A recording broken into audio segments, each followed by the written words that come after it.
If you ask a disagreeable person what he wants, say, or she wants, they'll tell you right away. They know. It's like, this is what I want and this is how I'm going to get it. But agreeable people, especially if they're really agreeable, are so agreeable that they often don't even know what they want, because they're so accustomed to living for other people and to finding out what other people want and to trying to make them comfortable and so forth, that it's harder for them to find a sense of their own desires as they move through life. And that's not, look, there's situations where that's advantageous, but it's certainly not advantageous if you're going to try to forge yourself a career. That just doesn't work at all. And so even though on average men and women aren't that much different in terms of their levels of agreeableness by the group, if you go out and you look at the extremes, they're very different. So all of the most agreeable people are women, and all of the most disagreeable people are men. And the thing is, the extremes are often what matter rather than what's in the middle. And so one of the ways that's reflected in society, by the way, is there's way more men in prison.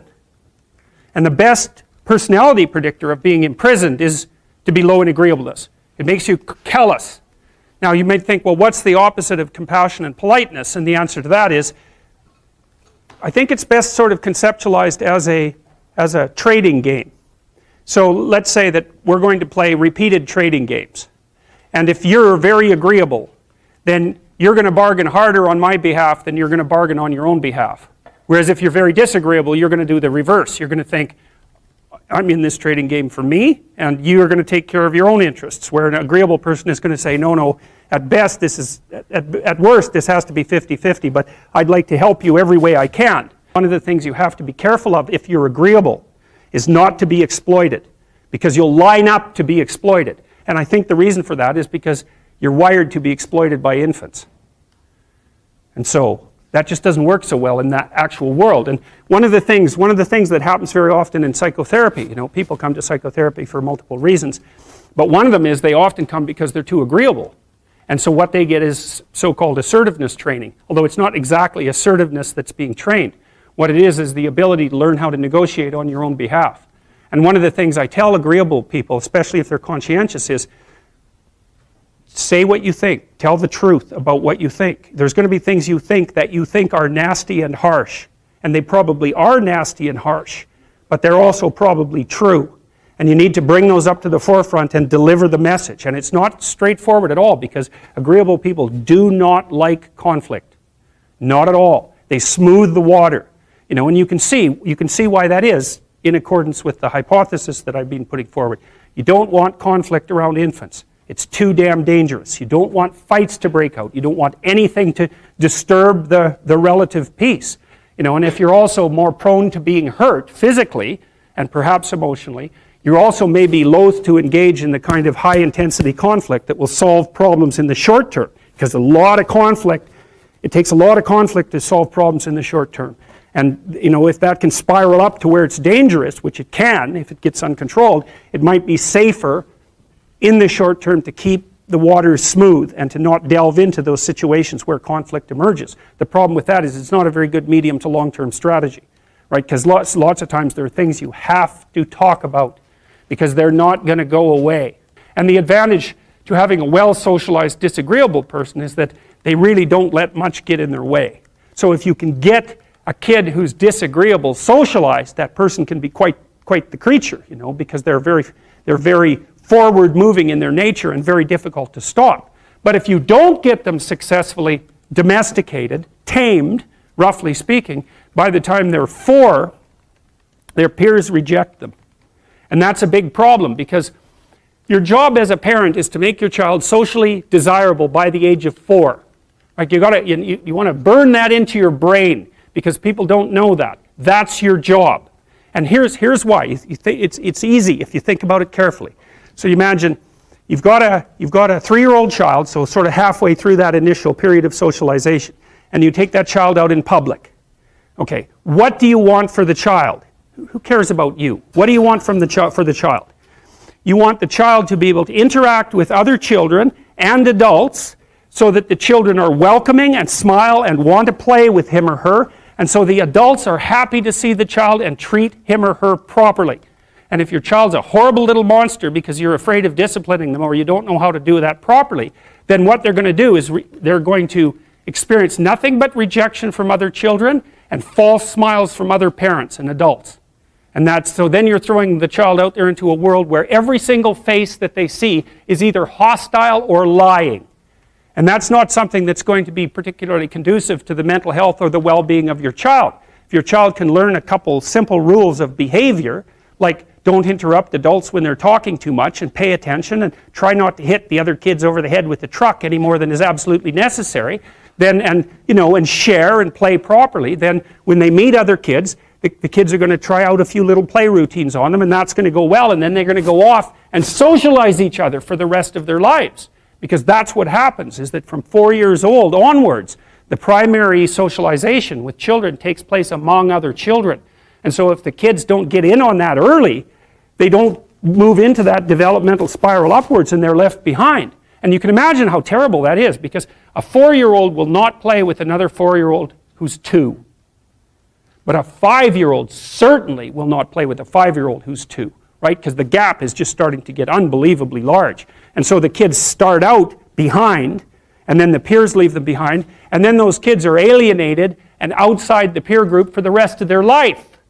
Well, those are the ones that grow up to be long-term antisocial, right? They're already aggressive. It doesn't dip down. Now, what happens to normal boys, roughly speaking? Imagine the aggressive 2-year-old types. They get socialized, so their level of aggression goes down, and then they hit puberty and testosterone kicks in, and bang, levels of aggression go back up. And so that's why males are criminals between the ages roughly of 16 and about 25. So, and it matches the creativity curve, by the way. It's so cool. If you look at the spike of creativity among men, 16 to 25, then it starts to go down. Criminality matches that absolutely perfectly. So that's quite cool. So, and so the testosterone levels raise the average level of aggression among men. It's more dominance than aggression, actually, and testosterone is by no means all bad. And then it starts to decrease at about age 25 or 26, which is usually when men stop staying up late at night, stop drinking as much, develop a full-time career, and take on the burdens and responsibilities and opportunities that are associated with a long-term partner and family. And so, well, so that's the development of what I would call predatory aggression, because I also think that the agreeableness distribution is probably something like predatory aggression versus maternal sympathy. It's something like that. So if you look at other mammals that are predators, because we're predators as well as prey animals, if you look at other animals like bears, the male bear has absolutely nothing to do with the raising of the infants. In fact, the female bears will keep the male the hell away because he's likely to kill the infants and maybe even to eat them. So there's no maternality at all in solitary male mammalian predators. It's really useful to investigate the viewpoints of people who have opposing views to yours. Because they'll tell you things, not only will they tell you things you don't know, they'll also tell you how to see the world in ways that you don't see it. And they'll also have skills that you don't have, that you could develop. So for example, if you're an introverted person, it's very useful to watch an extroverted person, because the extroverted person has ways of being in the social world that aren't natural to you, that you can use to improve your toolkit. And if you're disagreeable, one of the best things to do with disagreeable people, especially if that's alienating them from other people, for example, because it can, people treat you like you're a selfish, arrogant son of a, maybe that's because you are. It's like, okay, so what do you do about that? One of the most promising treatments, let's say, for that is get the person to do something for someone else once a day, just as a practice, and learn how to do it. Maybe you can wake the circuit up, if you think that it's lying dormant in you, which is probably right. I think we have a very wide range of propensities within us. Some are switched on, genetic propensities. Some are switched on, but I think that if you put yourself in the right situation or walk yourself through the right exercises, you can switch some of these other things on as well. But it takes work and dedication and discipline. I would say, generally speaking, if you want to adapt yourself properly to life, you should find a niche in the environment that corresponds with your temperament. Right? You shouldn't work at cross purposes to your temperament because it's just too damn difficult. But having done that, then you should work on developing the skills and viewpoints that exist in the space opposite to your personality, because that's where you're fundamentally underdeveloped. And that way I think you can extend out your temperamental capability across a wider range. And to me that's roughly equivalent as bringing a richer toolkit to each situation. You know, so if you're hyper extroverted, you should probably learn to shut up at parties now and then and listen just to see what's going on, to see if you can manage it, you know. And if you're introverted, well, then you should learn how to speak in public and to learn how to go to parties without hiding in the corner and saying nothing to anyone. You know, and if you're agreeable, then you need to learn how to be disagreeable so people can't push you around. And if you're disagreeable, you need to learn how to be agreeable so that you're not an evil son of a bitch. So, and the same thing applies even in the conscientious domain. It's like if you're too conscientious, you need to learn to relax and let go a little bit. And if you're unconscientious, it's time like, get out the Google Calendar, man, and start scheduling your day, right? And beat yourself on the back of the head with a stick until you're disciplined enough so that you can actually stick to something for some length of time and not living in absolute squalor, which is something that would characterize someone who's very disorderly, for example, because they don't notice. It doesn't bother them, disorder. It's like, maybe they can see it, but it doesn't have any emotional valence, and so it doesn't have any motivational significance. You know, so the other thing you might want to think about too, if you're choosing a partner, is try not to choose someone who's too distant from you on the temperamental variables, because you're going to have a hard time bridging the gap. You know, it's hard for an introverted person and an extroverted person to coexist. And it's really hard for an orderly person and a disorderly person to coexist, because they will drive each other nuts. Why don't you pick up?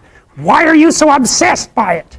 That's the basic argument, you know. So it's useful to know about your temperament so that you can negotiate the space with your partner as well. And I don't think you should try to find someone who's exactly the same as you, because then you don't have the benefits of the alternative viewpoint. But you got to watch it, because you may hit irreconcilable differences of various sorts. And I've seen that most particularly among couples who are high and low in openness. That's a rough one. And also high and low in conscientiousness. That's another rough one, because they just cannot see how the other person sees the world at all.